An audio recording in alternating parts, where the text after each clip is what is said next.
Welcome to the Investor Impact Power Talks with Vinney Chopra, where investors gather to share their insights and strategies in the world of multifamily, real estate, and beyond. Get ready to be inspired and equipped for your next level of success.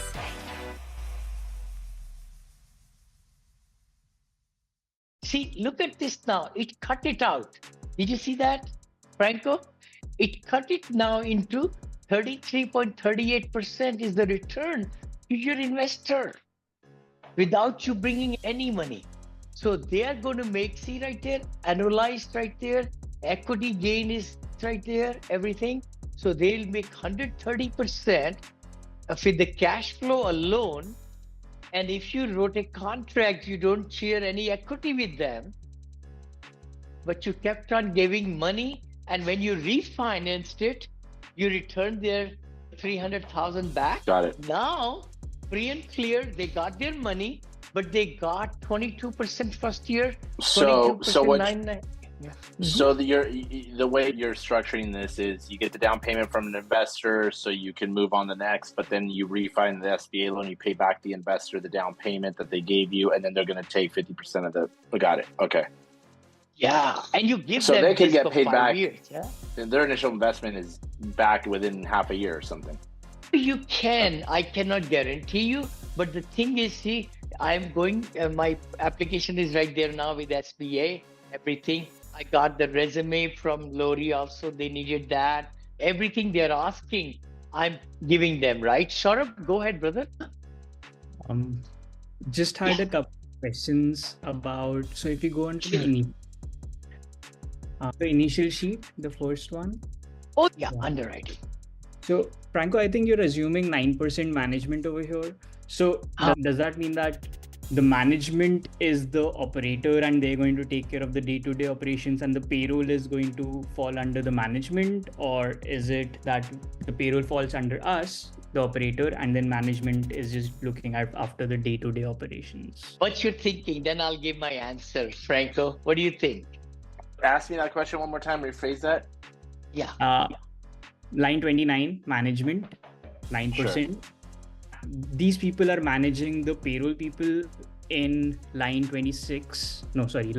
Mm-hmm. Or are those payroll people being managed, like coming under payroll under our name, like whoever is buying the deal? No, I think it'd be managed under the management. The 9% would be managing all of that, right, Vinney? Yeah, it's called managing the managers, we call it, for like multifamily also. So what happens is, like, we have RAM partner. They were charging us $4,000 a month for managing our asset, but they had placed the community manager and a lead maintenance person on our property in Knoxville. And we paid their salary, bonuses, FICA, everything. It comes from the property. They never take care of your payroll from their dime. Let's just say that. Right. They are just managing, facilitating, structure their day-to-day operation. If they need some help in getting residents in, outreach, this is the fee for the whole year to take the headaches out of our head or our head. Are you asking if the payroll for the caregivers and manager on line 27, if the payroll would come from the property and that LLC, so the LLC is going to pay them out, not the manager, not line 29. They're not going to do that. Vinney? Yes. They cannot afford to, guys. Correct. If you pay They're them just only there to 46, oversee. how could they really pay 185,000? No, that's not. The question was that would that cook, maintenance, caregivers, manager, everybody's salary is going to come from the property? The answer is yes. Not from the managing company. They are charging that override of 9%. Did you check on that, by the way? Did you find out how much they charge these companies back there in San Diego? No, that was not verified. Okay. We are always looking at between 8 to 10%, and we went with 9. Okay. 9, got it. Because I know I interviewed some people in Florida they were going to do it for me for 3.25% per month. But the reason was why? Tell me why. Come on. It was 94 units. Volume. The volume was higher. The collections were 400 some thousand per month. 495, I think. So 3% Wow. of that is 12,000 or 14,000. That's a pretty good money Yeah. for a third party to manage your asset. So that's why we take higher percentage over here, like 9% or 10%. But the thing is, once you get three, right? Three, brother, guess what? You could hire your own regional and you don't have to worry about anybody else. Then the regional, just like my multifamily, I had regionals, I had HR person, I had accounting. We designed 158 team members, 158, every 2 weeks payroll, every 2 weeks. I have a quick And question. please go ahead. When you on the exit side, is it also similar to the apartments, or obviously this is not commercial property, right? It's a business that you're selling. So is it sold on a cap rate, or is it sold on cash flow like a typical business, like 3 times cash flow? How does it, and then the real estate, obviously, how does it, when you sell, how do you like think of it? Like, I'm gonna make this much once I get it to this level, operational for a couple of years and sell it. That's a good point. Very good point. See, looks like we have a cap rate at purchase of 17.13%, which is pretty darn good cap rate, right? From the investment we're putting in, cap rate is based on valuation and the NOI, right? So this house also was pretty good house. He already had it. His buddy has it, but maybe the same house might be worth more. Isn't that true, Franco? Yeah. Yeah, the house is worth more now. Lot more, brother. Yeah, probably So 1.3 or something like that. 1.3, look at that. So there comes the high cash flow and high cap rate is coming from that thing because we are knocking off 500,000 from the purchase price. Are you with me? Yeah. So no, answering your question again, what you really asked me was, what's the value of this with real estate and operations? It's real estate money, which is going to grow hopefully incrementally, equity gain.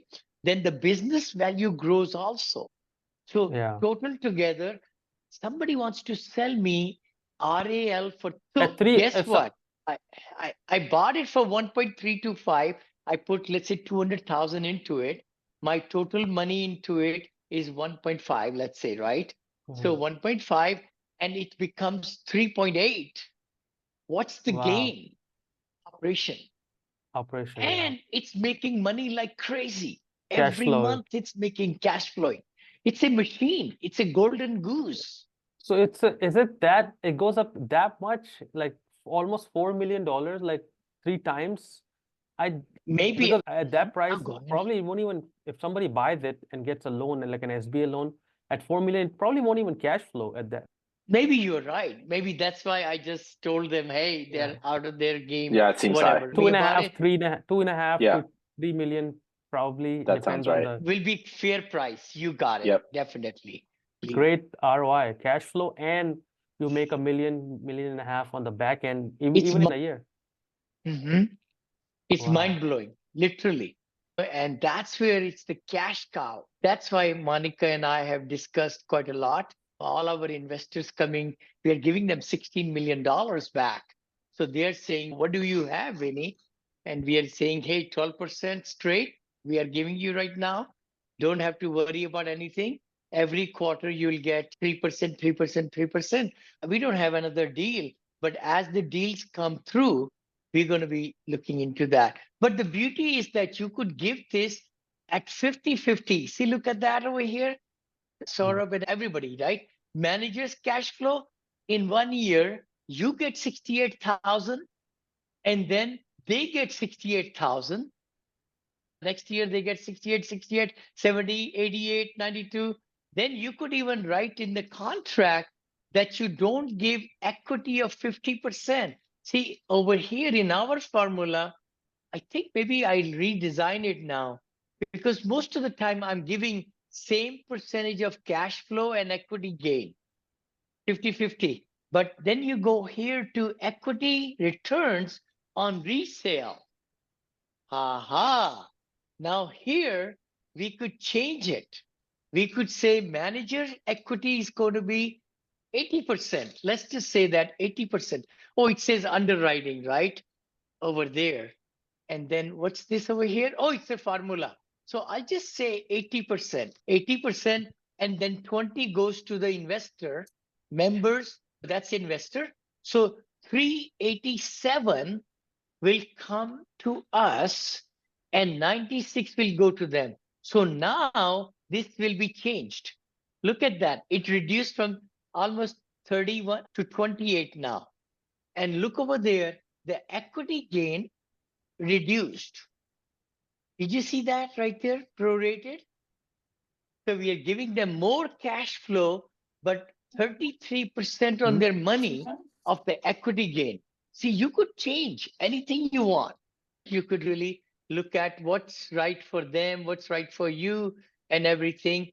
The key thing is, I think where I have trouble right now is that it's saying that exit price at exit 5th year, a cap of 15, it's 1.5. So it's 900, right? What was that price? 900 something. 950. 950. So it's adding 600,000 almost, right? 700,000 in 5 years. So what my thinking is, if you will agree with me, that the exit cap rate might be even 10. See, it's assumptions coming from this tab right there, assumptions. Where is my assumption tab? Right there.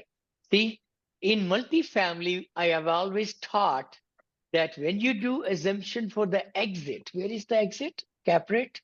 Let's look over here. Cap rate at purchase is right there, brother, right? And then cap rate at resale is 15%, which you put it, or maybe we put it. Let's just say it's only 10%. Now let's see what's the gain. So this 10, by changing it over here, it will have already changed at the equity return on resale. See, it changed that 10 over here. Now this house is worth 2,381,000. Nice. Yeah. Real estate and operation together is worth that much. See, you can't go wrong. If you do it right, making sure all the insurances and pay people right, make sure that you are not the pesky landlord and you're not just for money. No, that's what Lori likes me. She's even giving up, even consulting with other people now. She says, Vinny, you are the kind of guy I want to build with because you are straightforward and you'll take me to a new height of organization and everything. So 3 doctors called her from Los Angeles, I think. And they said, we are buying this something. Would you like to operate and help us and everything? And she told them no. She says, at this junction in my time, I'm just committed to myself. And she doesn't even like the other guy, the franchise guy. She says he's got all these permutations, combinations, and profitability, and this and that. It's so confusing. My operators are not liking it. And Vinny, you're a straightforward guy. I like you. You'll give money, salary. I said, you know what? Definitely. And we'll give bonuses every 6 months.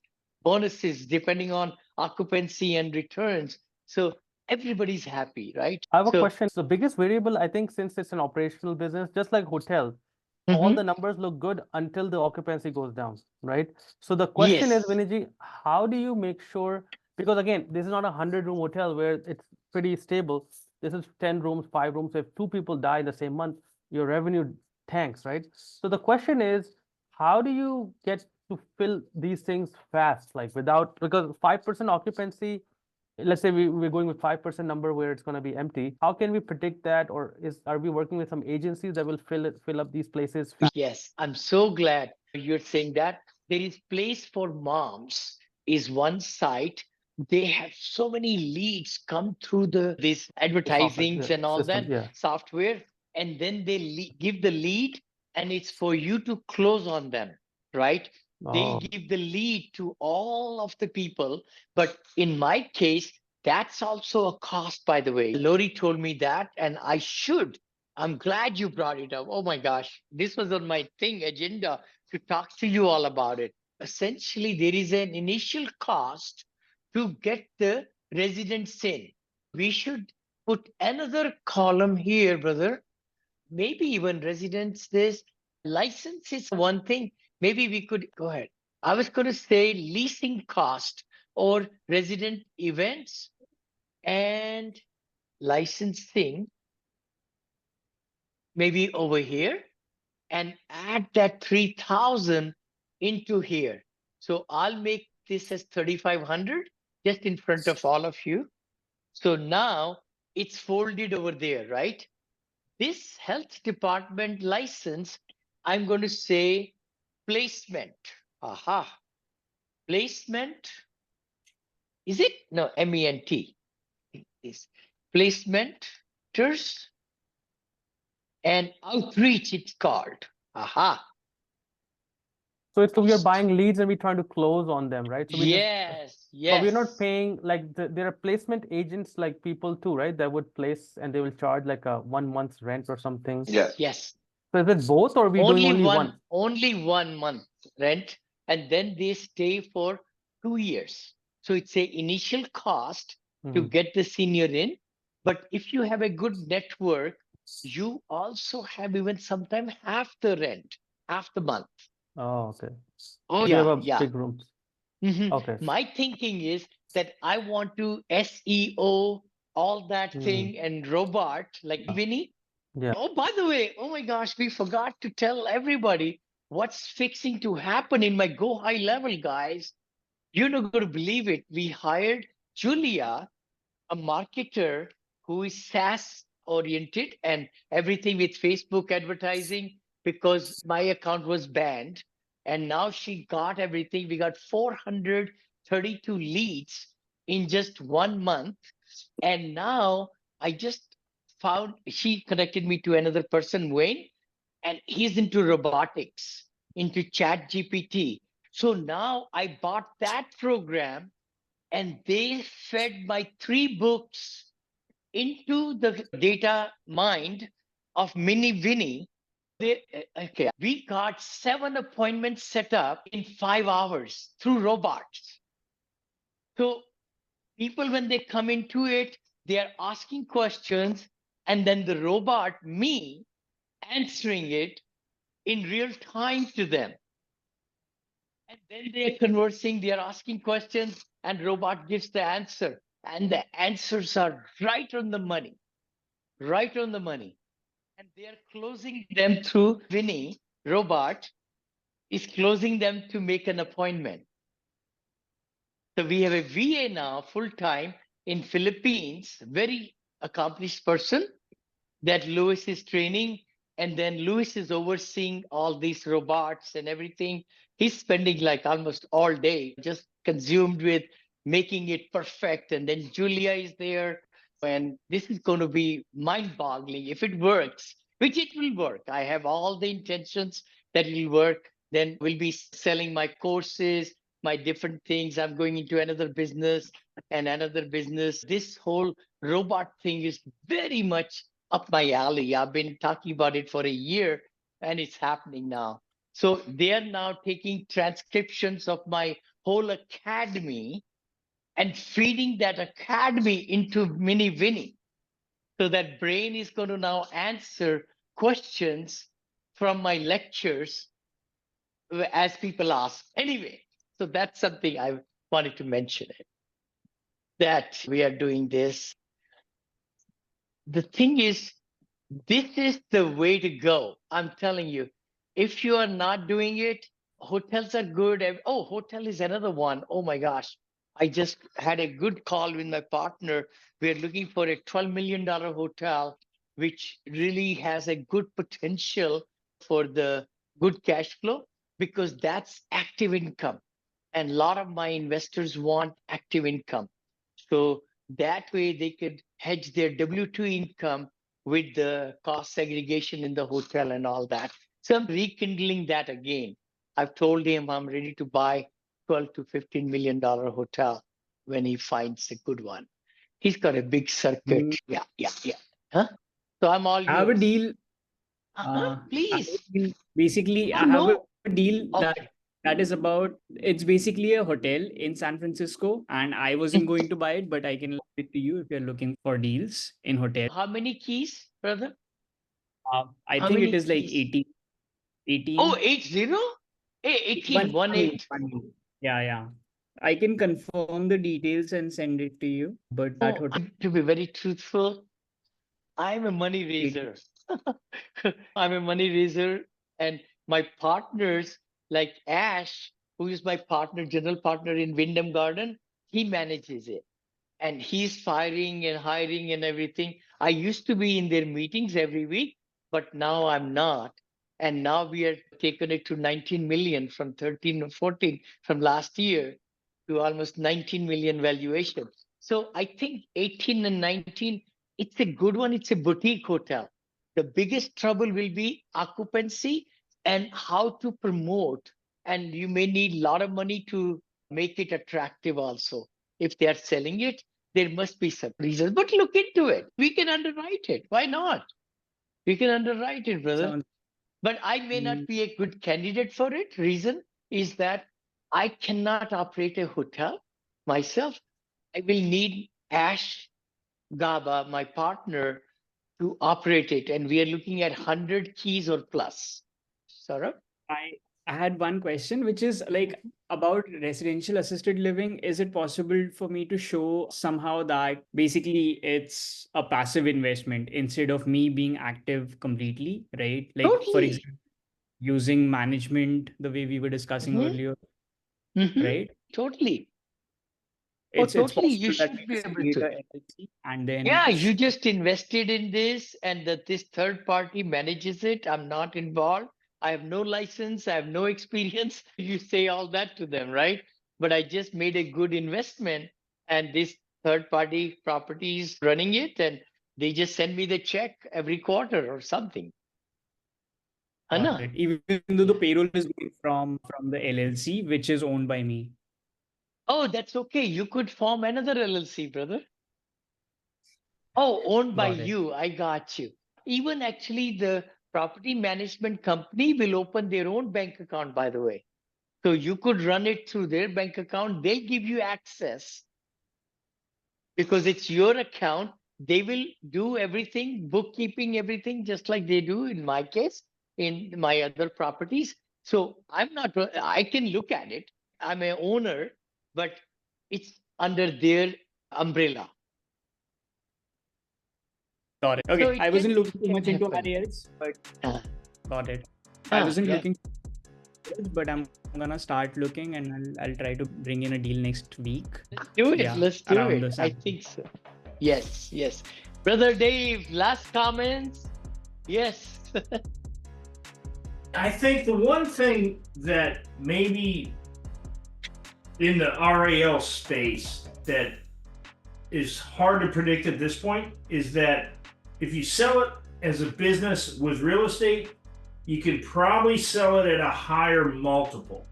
Especially if you buy 3 or 4 of them, you got a parent company and the K1s roll up.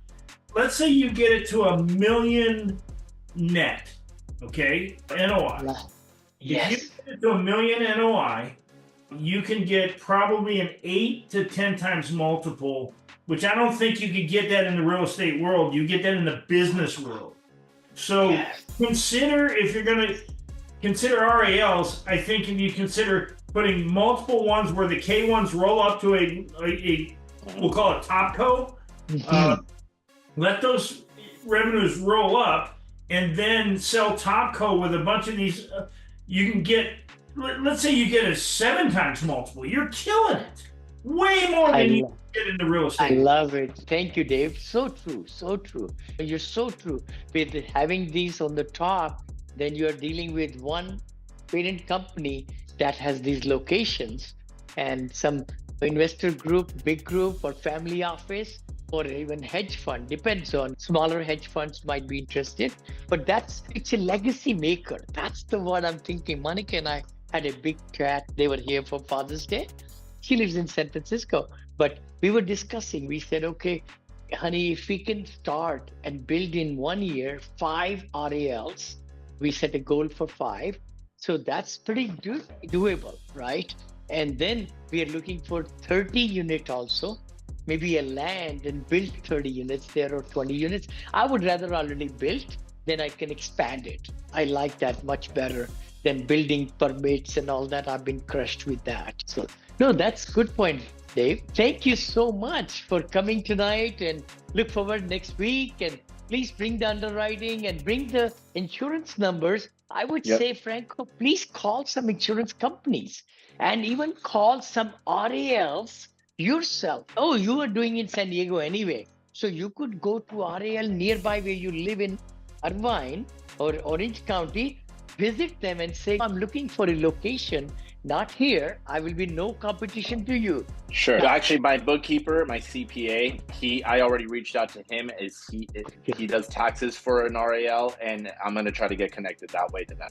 Excellent. I was already Excellent. thinking of that. Okay. Beautiful. And let's bring an insurance agent, say guest into this master coaching. Then we could ask questions.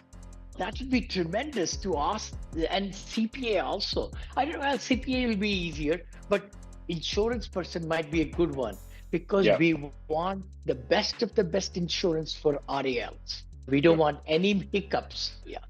Thank you so much. Thank you, and we'll see you next week. Thank you so much. Bye-bye.